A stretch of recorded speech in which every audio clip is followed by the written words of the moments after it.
Open borders, shameful abandonment, disregard for human life, the prospect of more mandates and lockdowns, and the list goes on. Now more than ever, we need to stick together. Voting alone is not enough. We must use our dollars to support like-minded companies that fight for our rights and beliefs. Patriot Mobile is America's only Christian conservative wireless provider who shares your values. Last year, we gave more than $500,000 to conservative causes. With your support, we'll give more than $1.5 million this year. It's time to band together and support companies that truly love America and fight for our freedoms. Will you join us?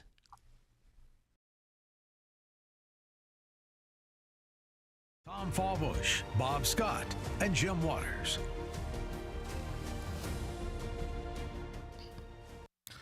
Hello, Kentuckiana.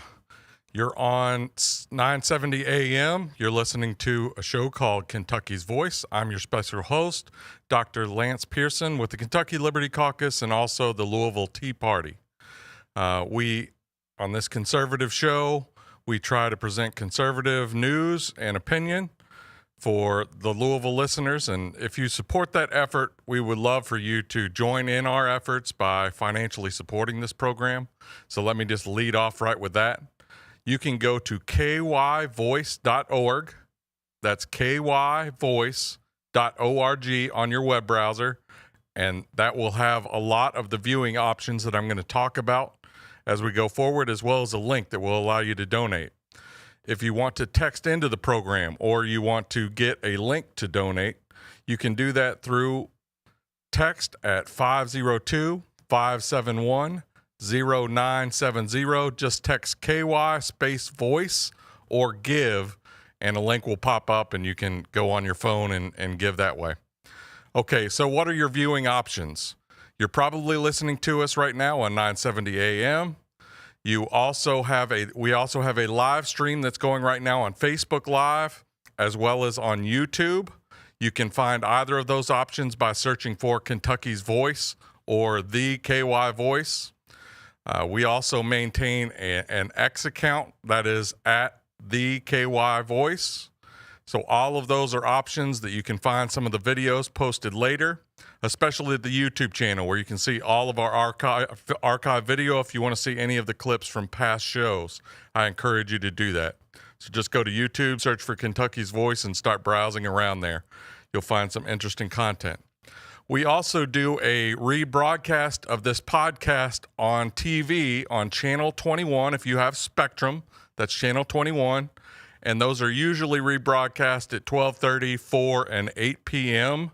the day of the show. So I encourage you to catch that on your TV. We have an exciting show for you today. Later in the show, the last maybe half of the show, I'm going to be joined by one of my favorite politicians, State Rep Josh Calloway from District 10. And we will go through a lot of the bills that he's filed this session and get his impressions of what's going on. We'll also actually address a little bit of national news. In particular, right after the break, we're going to talk about the U.S.-backed Mexican military operation against one of the leaders of a cartel. So this is actually likely to have a bigger impact on you from a potential retribution standpoint in terms of maybe some terrorist actions than even the Venezuela attack that happened a couple months ago that we talked about on the show. So we'll talk about that in our first segment. We'll get into some of the details, and I'll try to give you all the back information about that you need to know. And then the rest of the show, we're going to be talking about state politics. We'll go through some of the drama that happened very recently in the Kentucky Senate. We'll talk about some good and bad legislation that Josh Calloway isn't directly primary sponsoring anyway. And then the last half, we're going to address a lot of his bills and talk maybe even briefly about his reelection campaign. So we have an exciting show up ahead. Again, I just want to run through those options. Search for Kentucky's Voice on either Facebook or YouTube to see a live stream, and then on YouTube, a rebroadcast of the show into clips. You can also reach us on X at the KY Voice. You can text us at 502 571-0970. And you can go to the website to get links to a lot of those things that I just referenced, and that's kyvoice.org, kyvoice.org in your web browser.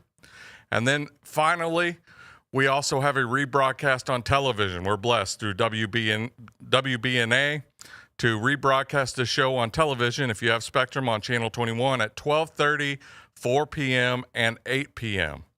So, again, I encourage you to join us after the break where we'll talk about some international and national level politics, and the rest of the show we're going to talk about things that probably actually impact you more on a daily basis. Join us right after a quick break. Okay, we're out. All right. Let me see.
Welcome back to Kentucky's Voice. I'm your special host, Dr. Lance Pearson. I hope you're bundled up inside because it is cold outside. Speaking of cold, the Olympic Games just concluded, at least the winter portion of that, in Italy, somewhere near Milan, Italy. And I just want to give a shout out to the U.S. men's hockey team. They actually ended a drought that had occurred since 1980, the Miracle on Ice team that you probably have seen maybe a movie about. The U.S. had not won gold in men's hockey in Olympic competition for 46 years until this year they won in overtime. So if you're watching our podcast live stream, we've got an image up of the White House basically replying to Justin Trudeau. Justin Trudeau, the former Prime Minister of Canada, had posted last year, "You can't take our country and you can't take our game," i.e. hockey. And so the White House, basically trolling them back, posted an image of an eagle on top of and basically killing a Canadian goose on top of an iced over lake. So this caused a little bit of controversy online. But nevertheless, I thought it was a great image. And if you followed this White House at all or President Trump, you knew that was coming, something like that. The U.S. ultimately finished second in the overall Olympic standings behind Norway. However, the U.S. won more golds than they ever have in a Winter Olympics. Their previous high was 10. They won 12 total goals with both the women's hockey team and the men's hockey team in the premier events of the Winter Olympics, both earning gold for the first time ever. Okay, and other types of international news. There was a military operation by the Mexican government against one of the most prominent drug cartel leaderships in Mexico. The name of that cartel has a couple of names, but usually it's referred to as the Jalisco New Generation Cartel, or abbreviated as CJNG. I will just call it the Jalisco Cartel. Let me go quickly to a video of about a minute of CNN breaking down what happened in this operation.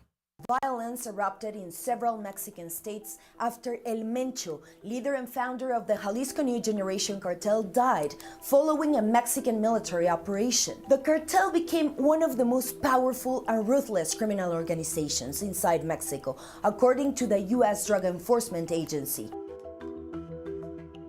Security forces from several federal branches of Mexico's military carried out the operation in the town of Tapalpa. It triggered a series of violent events across the country, with suspected members of organized crime groups setting vehicles on fire, blocking roads in the area, and clashing with authorities. Jalisco Governor Pablo Lemus Navarro reported. Mexican President Claudia Sheinbaum praised the work of the agencies involved in the mission, writing in a statement on X, "We work every day for peace, security, justice, and the well-being of Mexico." Okay, I thought that was a great, very quick summary by CNN. Basically, the Mexican government decided to try to take out the leadership of one of the most prominent cartels in Mexico. The U.S. Provided information and logistical support, but there were no boots on the ground, to be clear. That can often be seen as an act of war if the U.S. were to send boots in, even with the approval of the Mexican government, and actually have active participation. So usually that's frowned upon.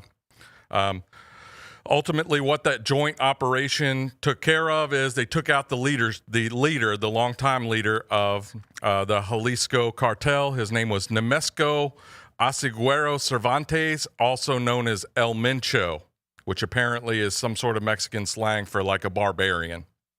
The raid, which the U.S. provided information to facilitate, was carried out in the Mexican city of Tapalpa. That's in the province of Jalisco, and that's basically where the name of that cartel comes from.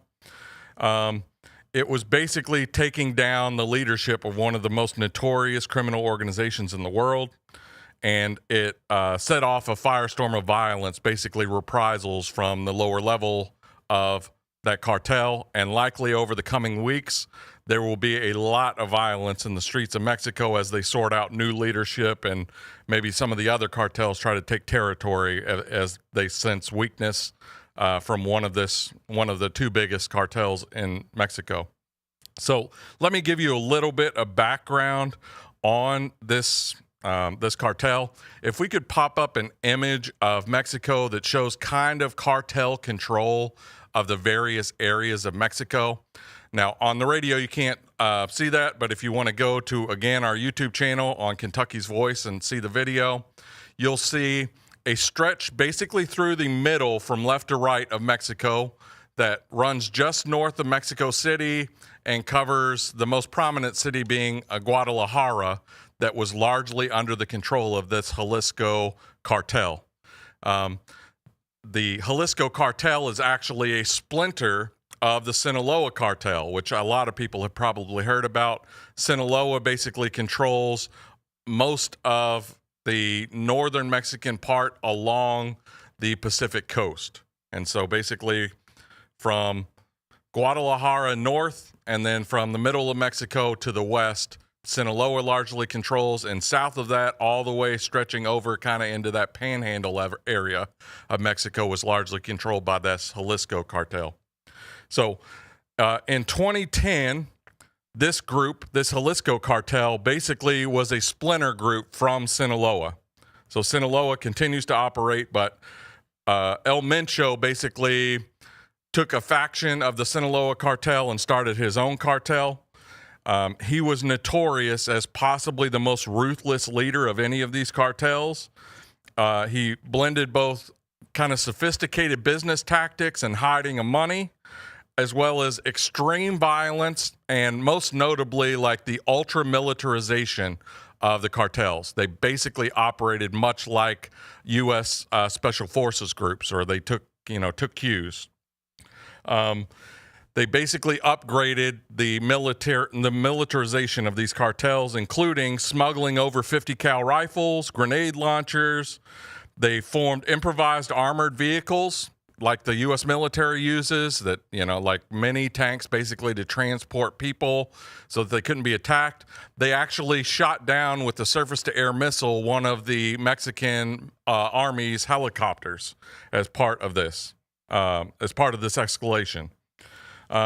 What that has done is it's basically been a challenge to the Mexican government's authority, and that kind of sparked the new president. She's been president, I think, for 2 years, Claudia Sheinbaum of Mexico, to actually make a play to basically reestablish Mexican control over this ultra-militarized cartel.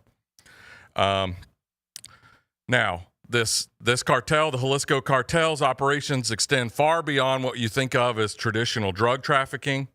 It's a multifaceted criminal empire. Yes, it produces and distributes methamphetamine, meth, and also fentanyl, which we've heard a lot. They basically get the precursors to both of those chemicals. They mix it. They get those from China, arguably with the support of the Chinese government, or at least the Chinese government not stopping the shipping of those precursors to Mexico. They mix it up with their chemists and they smuggle it over the border. If you've seen the show Breaking Bad, that was a different cartel they were portraying, but it's basically the same sort of operation. Now, those drugs, if you know anything about meth and fentanyl, those have kind of devastated Kentucky over the last probably decade. I guess you can make the argument. Fentanyl is a type of synthetic opioid, so you've probably heard a lot about opioid deaths in Kentucky. That's not all, however. They basically have branched out into human smuggling. They have exploited migrants by charging huge fees to smuggle them over the border. Sometimes they kidnap them. They've engaged in forced labor of those people that they smuggled over the border. There are many instances of systematic rape of female people that they smuggle over the border. They control key areas like Jalisco and Colima. And the U.S. has long targeted this guy. He had a $10 million bounty on his head from the FBI in order to try to facilitate his capture. So what happens when you take out the head of one of these large cartels? Basically, the cartel gunman immediately is basically to set up roadblocks, they burn vehicles and businesses. In the clip that we showed from CNN, you saw pictures of multiple vehicles being burned outside of a Costco warehouse in Mexico. So they are attacking U.S. business interests as well, basically as reprisals. It was chaos. There's video online if you want to find it of basically people not being able to leave the country. They shut down some of the airports. The U.S. Embassy issued a shelter-in-place advisory. They canceled a lot of the flights to the U.S. But nevertheless, like the White House, and I think a lot of people view this as a major victory against fentanyl trafficking, which they've really been focusing on. That was part of the excuse for invading Venezuela, but Venezuela doesn't produce a lot of fentanyl nor smuggle it, if we're being honest. However, these Mexican drug cartels are the primary people that are smuggling fentanyl over. So what does it mean? I think there's going to be chaos, but it also is a great statement about the ability of Mexico and the U.S. government to cooperate in tackling some of these dangerous organizations. Join us after the break, and we'll talk about Kentucky politics. Are you ready to stand for truth? Kentucky is at a crossroads, and we need voices that won't back down. This is your moment to rise, speak up, and be part of a movement that's changing the narrative in the Commonwealth. Kentucky's Voice is calling on bold citizen journalists, fearless editors, and those unafraid to speak truth in the public square. Volunteer, intern, contribute. Scan the QR code or visit kyvoice.org to join the fight. This is more than media. This is your moment. You are Kentucky's voice.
Kentucky's Voice Radio online at kyvoice.org.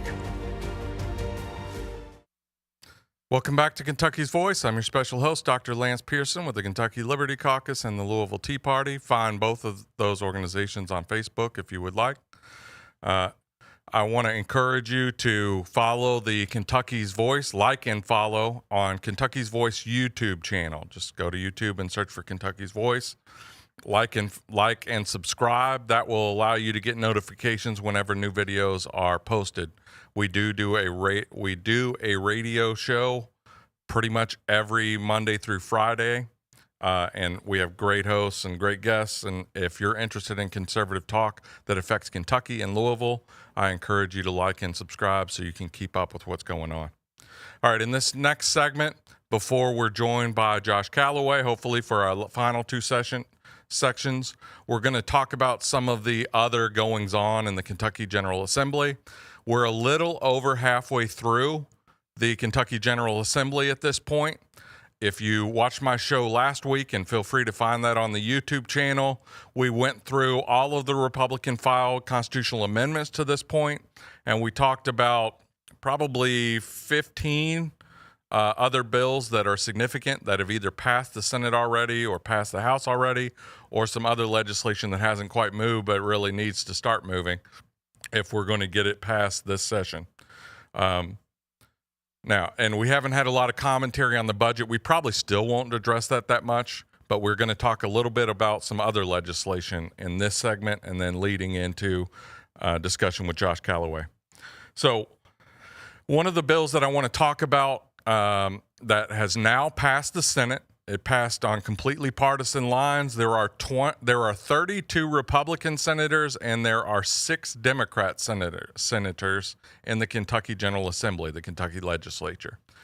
So that's the level of Republican dominance that has overtaken the state at the General Assembly level. One of those bills that passed just this past week, I believe it passed on Thursday out of the Senate on 32-6 margins, completely partisan, is a bill that's been known as the HALO Act. This is SB 104. If you want to go to legislature.ky.gov and search for the bill so you can look through it. It was sponsored by a this is his first term, relatively new senator by the name of Matt Nunn from the Georgetown area, just north of Lexington. And I think the spirit of the law is good, but in my personal opinion, the Republicans should not at this point have advanced that bill. I don't actually think at this point it is a bill that protects our liberties. So what the bill does is a general rule of thumb, as a general summary, is that whenever there is a first responder engaged in an action, that could be an EMT dealing with a person that's bleeding on the street. It could be a police officer that's dealing with an arrest or making an arrest. There has to be a 25-foot radius. If people that are standing around, bystanders or protesters, are asked to move back, they need to move back to at least 25 feet from any of the first responders that are involved in this situation. Now, I'll talk a little bit at the end about why I don't love this bill, but there was a lot of drama concerning this bill. After the bill had essentially already been taken, there was some commentary by a Republican senator by the name of Philip Wheeler from Pikeville. And so if our producer could load that first video.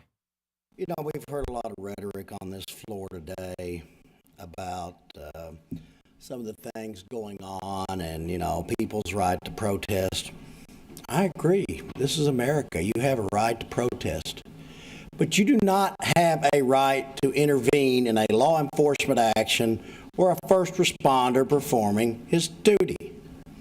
It is as simple as that. And, you know, we've seen some tragic things happen in other states, and they are tragedies. Anytime there's a loss of life, it's a tragedy. But there's a real simple rule that you can follow and avoid all of this.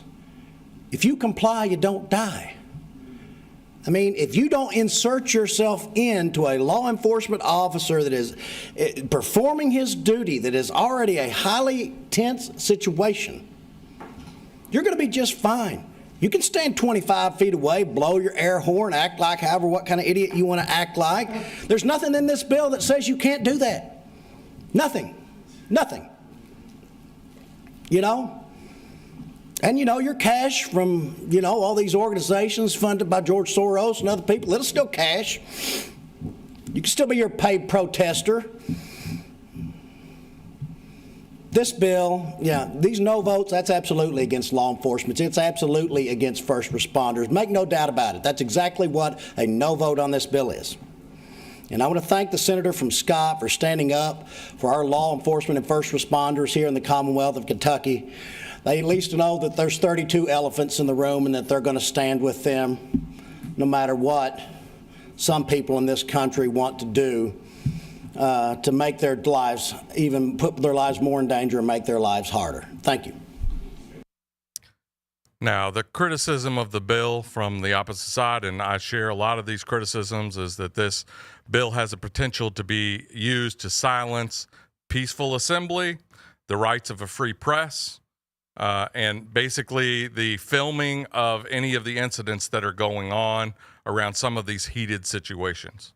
All right. Now, I don't disagree that there should be some sort of radius where first responders can basically not be interfered with or intervened with. And so let me go ahead and get some video of the Democrats voicing the opposition to this. Go ahead and play that, and I'll talk about it afterward. There have been several cases that have been well documented in the last several weeks where police officers have actually kept first responders from responding to patients in need.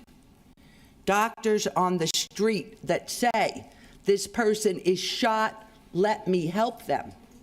And the police officers have declined, have not allowed them. And the statement, if you comply, you do not die, sickens me to the core. To the core. Because if you go back in history, they marched people into gas chambers. They were complying, and they died. And to say that will never happen again, that could not happen here, that will not happen here, I don't know how delusional you can be. Because, guys, it is starting to happen here. I am so proud of my no vote. And I really think that the people in this room do not understand what's happening in this country at this point. Thank you. Senator. Sat here and was not planning on speaking, but I do think it is very important to get up and speak about the reason why this is a no vote today. And we've heard from some of my colleagues that we already have laws on the books that would address these issues if someone is impeding in the work of law enforcement or of our emergency management folks. And I want to be very clear that this no vote is not a no against those individuals or those entities. And I also want to be very clear on this day, February 19th, the 19th day of Black History Month, the disrespect to Black Kentuckians, the disrespect to Black Americans. We just talked about the life and legacy of Reverend Jesse Jackson and the things that people have done to say that if you comply, you don't die, or whatever the words were saying, is a huge disrespect. And as a Black woman that is in this body, I will not tolerate such disrespect, especially during this Black History Month. Thank you. Okay, the two women that you heard speaking at the end were Louisville senators. That was Karen Berg and Keturah Herron. They were voicing Democrat opposition some of which was unhinged. I think Keturah Herron's was not unhinged. I wouldn't characterize it that way. Right after the break, I will quickly talk about my thoughts on that and how it lowered the discourse, but we'll be joined afterwards by Josh Calloway.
KYVoice.org. All right, welcome back to Kentucky's Voice. I'm your special host, Dr. Lance Pearson. I'm going to be joined in just a moment with Representative Josh Calloway, one of my favorite legislators, but I do want to briefly talk about that HALO Act in the discussion. My opposition to the HALO Act is that 25 feet is too far. There are many situations where you're not able to accurately video an altercation because the surroundings will not allow you to get a decent angle when you have to be 25 feet from whatever the situation is. The other concern I have is the people that are doing crowd control are also first responders. They're usually cops. So does 25 feet from the first responders that are asking you to move back, doesn't that mean that's 50 feet from a situation? And now we're really talking about how you can't actually see what's going on and document it to make sure that basically we hold our first responders accountable. And everyone agrees that first responders are heroes. They need space in order to get their job done. And it is absolutely, if you are physically impeding or you are harming those first responders in any way, that's already against the law. But I have no problem with adding the HALO Act in as Kentucky law, as long as we are thoroughly protecting our First Amendment. Now, the discussion from Philip Wheeler, I thought it started off very good. I thought, even great.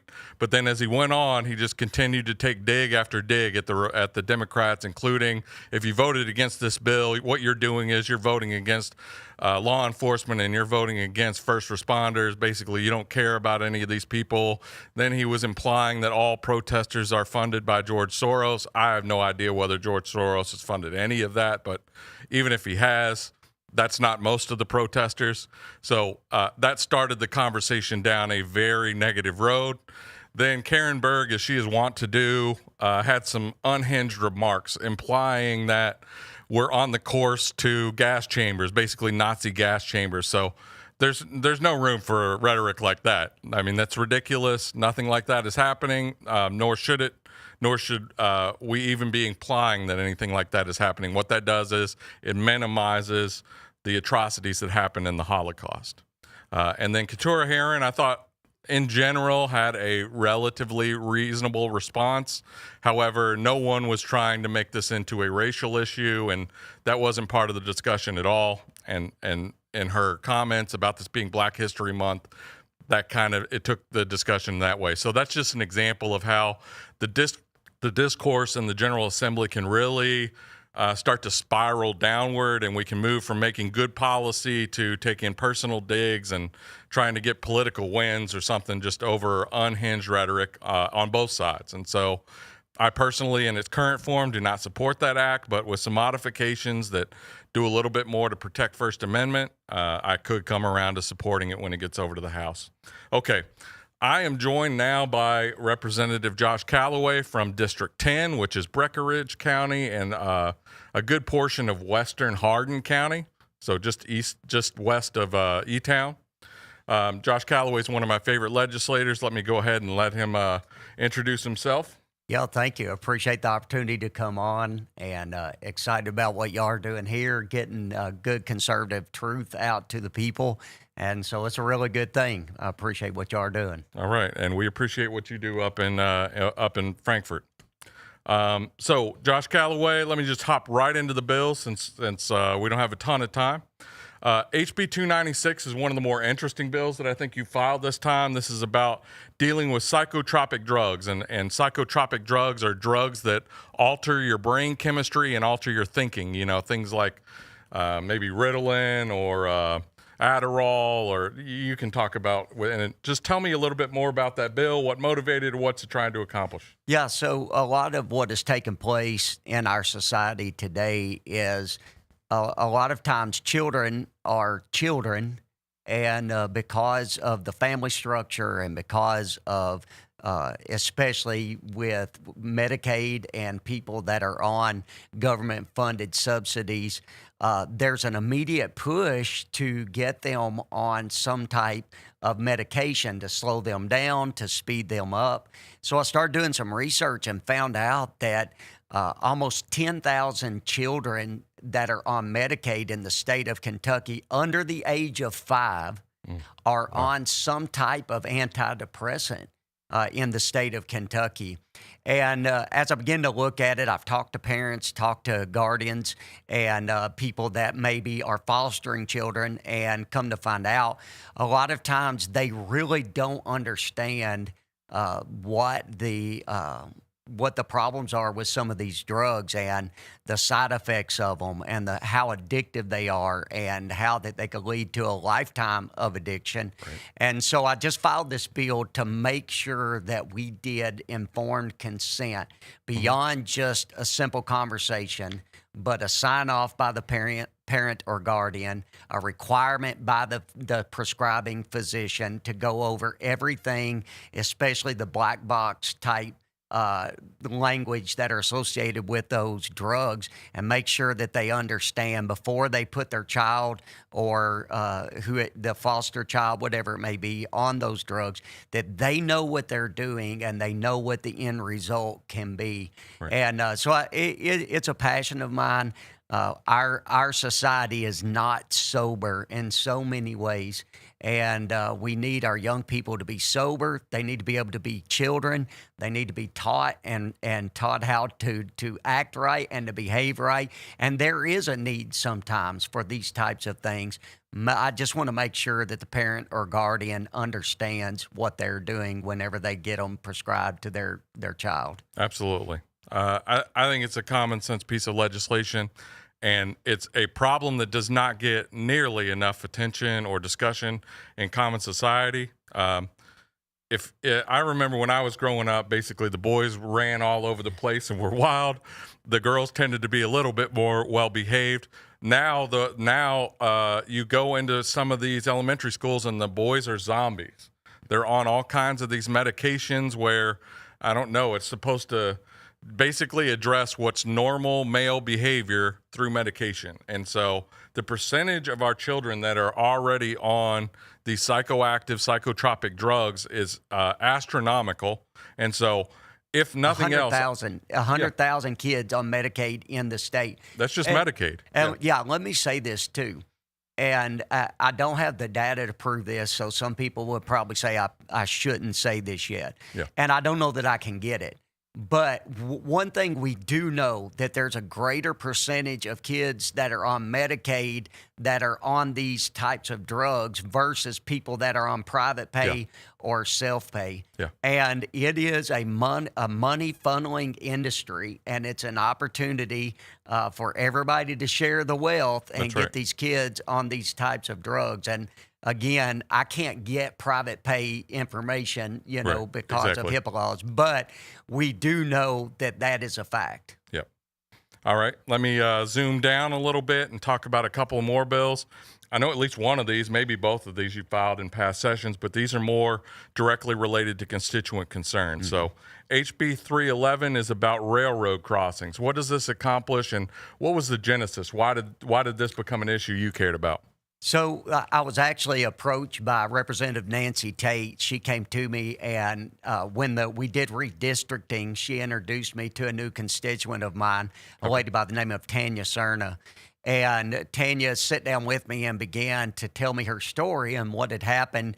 She had a teenage son who was riding in a vehicle with someone else. They were driving down the road, came across a railroad crossing that didn't have any cross arms or anything of that nature, and ended up getting struck by a train, and he got tragically killed. And what they found as they began to do the investigation, one of the contributing factors was vegetation had grown up across both directions of this railroad crossing.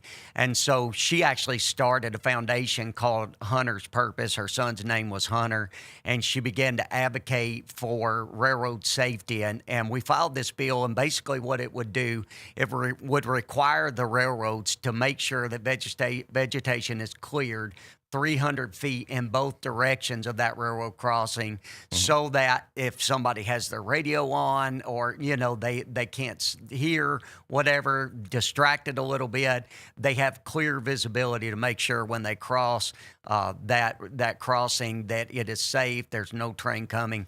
And Tanya has been a force of nature for this bill. She's been in Frankfurt. She actually just retired. She's been up there every week talking to legislators. We built a strong coalition. I will say that the railroads try to operate like a fourth branch of government.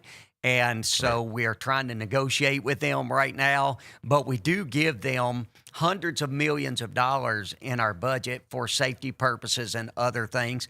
I'm not a reg guy, but I also believe that if we're going to give you money from the government, we should be able to tell you how to spend that money. So we're trying to get this bill across the finish line this session. All right.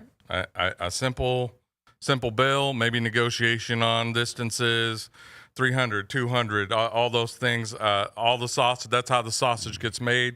I'm sure you're willing to negotiate like that. But let's get this in front of a committee and have some discussion. Right. Same with that first bill. All right. The next one is somewhat similar but more economically related. HB 423 is about motorsports facilities, especially in rural areas. Yes, sir. Tell me what that bill does. What's the goal? So I had a track in my area, a drag strip, and they approached me and connected me with a national group called PRI. And basically what it does, if they are already existing in their community, it gives them a 5-mile protection so that somebody couldn't move into the community, decide they didn't like the noise, or decide that it was too distracting for them and tried to hold them liable and sue them for that. So it's really just a protection bill so that if they are already meeting existing ordinances and permitted to do what they're doing, somebody new can't come in, or new ordinances can't come in and create some legal liability for them. Okay. All right, we're coming up on the end of this segment. After the break, we're going to continue with Josh Callaway, who is one of my favorite state legislators up there. If they want to, and we'll join this after the break when you talk about it. If someone wants to find more about you and your election campaign, what's the website they go to? It's joshcallawayky.com. Okay, joshcallawayky.com. Find more about his platform and the things he's interested in. We'll join us right after the break.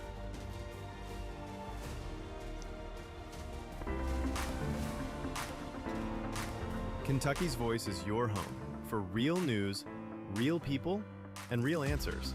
But we can't do it without you. Your financial support helps us bring truth to the forefront, hold leaders accountable, and give a voice to the people of the Commonwealth. Join the fight today. Give online at kyvoice.org or text KYVoice to 53555. Every gift makes a difference. Stand with us. Speak up. Stay strong. You are Kentucky's voice.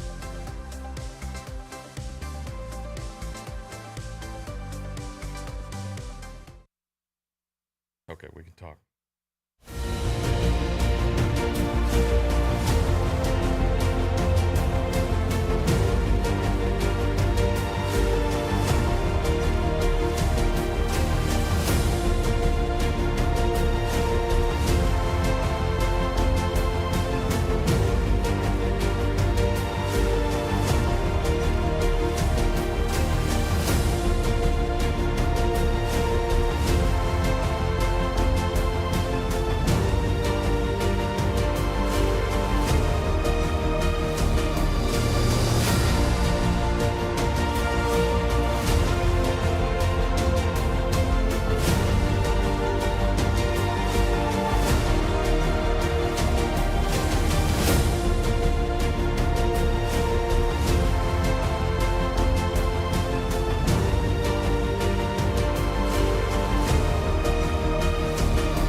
KYVoice.org.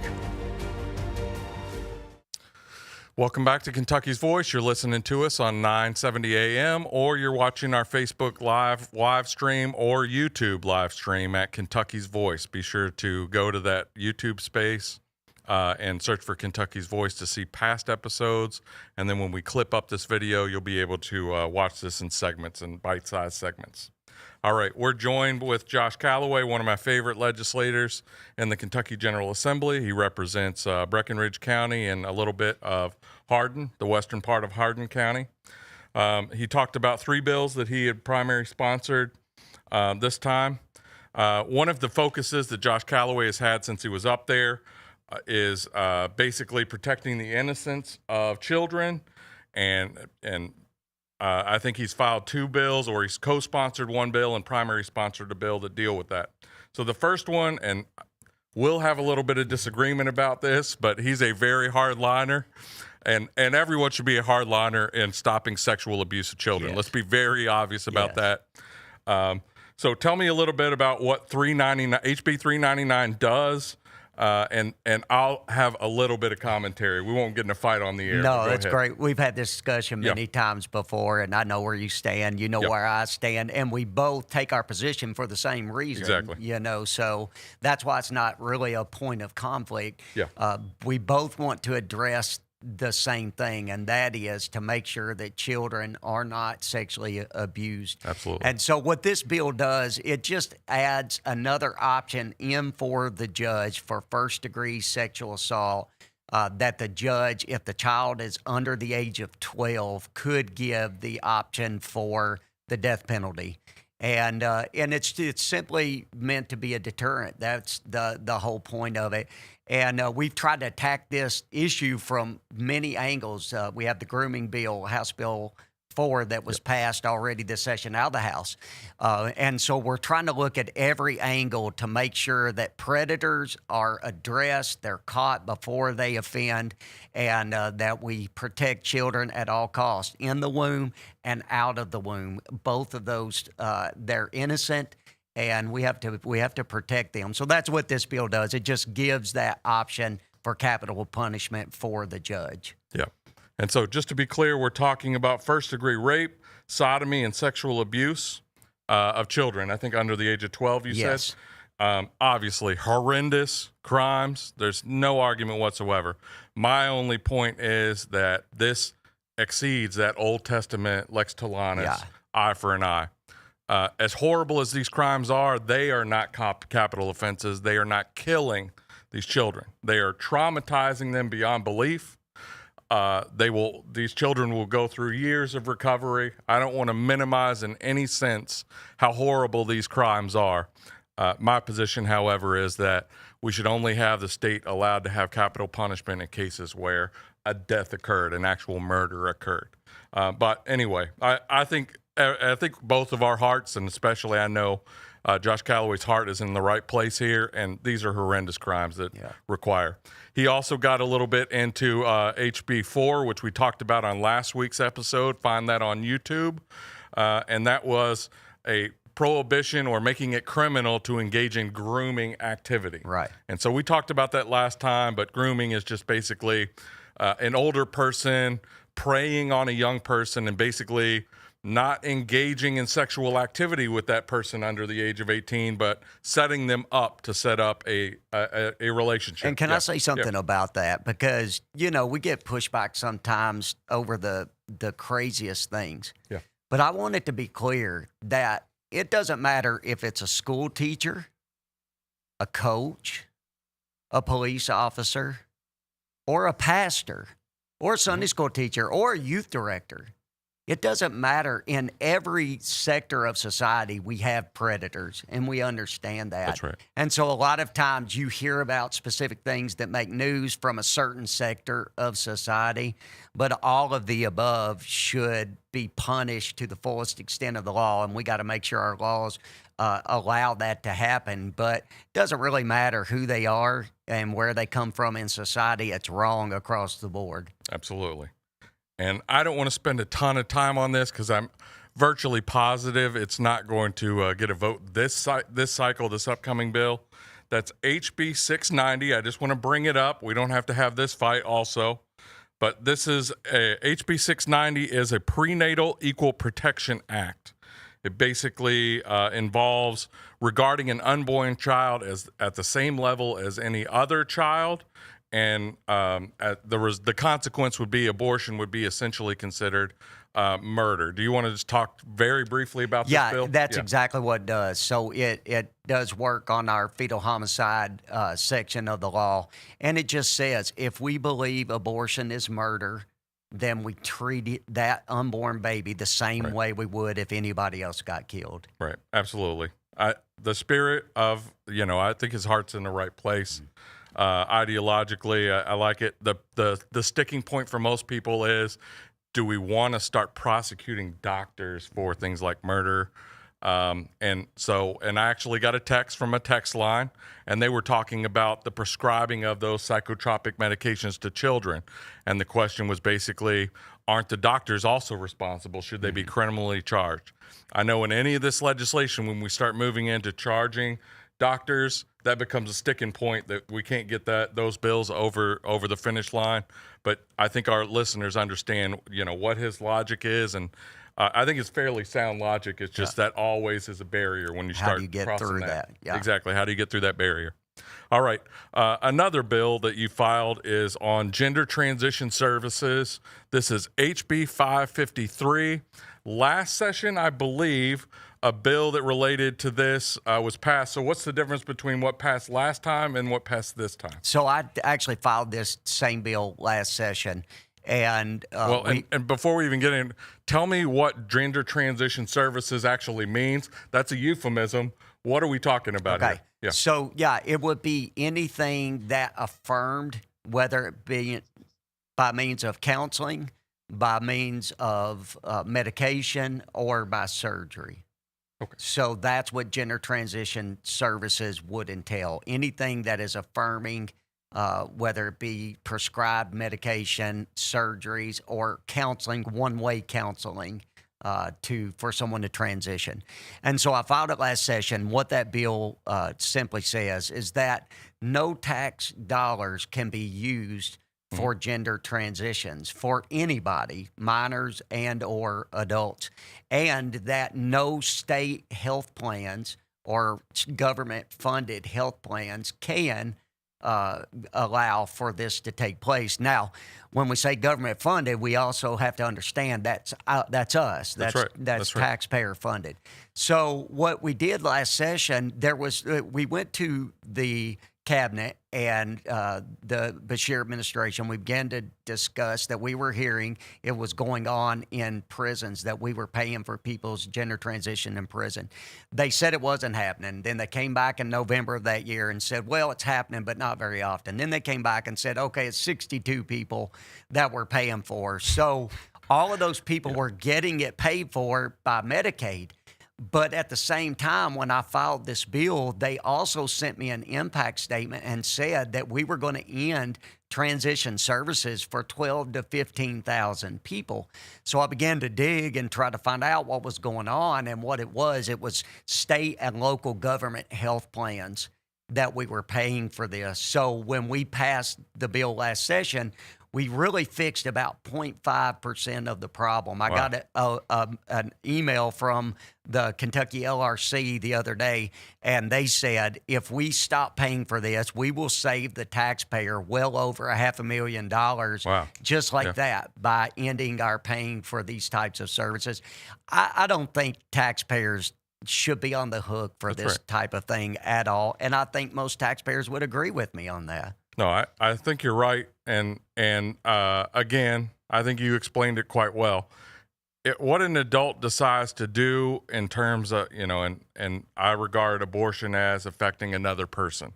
So let's be clear about that. But what you decide to do with yourself as an adult, I don't mind. That's not really something that I want to focus on. I'm not going to say that everything that adult making a decision for themselves that I agree with it 100%, but that's fine. But when it's involving my money, and that means taxpayer money, that comes with a lot of restrictions. Right. And I don't agree with any of these crazy things where people are cutting off their genitals or even just the general ideology of pretending that a man is a woman and a woman is a man, which makes no sense. That's not biological reality. And so taxpayer funding money, and he just said over $500,000 right there is being used of taxpayer money in order to support some of this nonsense. And it is nonsense. That's it. So another bill that you filed, and this one I guess is a little spicy. We did get the 10 Commandments monument reinstated on the state capitol grounds. It's not in the buildings, but it's off in a little garden area. You filed a bill that would mandate the display of the 10 Commandments in school. What's the logic behind that bill? That is HB 670, I believe. Well, this is the thing. All throughout history, we have seen an attack on factual history. Yeah. And so what this bill does, and I understand this from a faith standpoint. You know me well enough to know how I believe. But the 10 Commandments were a foundational document in the founding of this country. We had our laws, our moral laws, our societal laws were built upon that. Sure. Up until several decades ago, they were taught in history class as a part of how this nation was founded. And so what this bill does is, from a historical standpoint, it allows for a couple things. It allows for 10 Commandments to be brought up in history class and taught from a historical perspective. Right. And then it would cause the 10 Commandments to be posted in each classroom with those historical sightings on them, so that young people can know this is where we came from. This is how we got here. This is how our system was built. Right. And so some people are like, is this imposing religion? First, it's not imposing religion. This actually occurred in the United States up until around 1960, maybe 1956. This was common practice. And the Supreme Court has basically said, as long as we are presenting these as historical documents, not imposing our religion in a public school on children, that this is acceptable. And so Texas actually has passed a law similar to this. I don't think that there are constitutional issues. It's just a question of, is this right for Kentucky? All right. So let me just give another shout out. If you want to support Josh Calloway in his re-election campaign, go to joshcallawayky.com. I also want to give a shout out to Steve Doan. Doan4ky.com. We forgot to mention his website when he was on a couple days. Thank you, Josh. Thank you.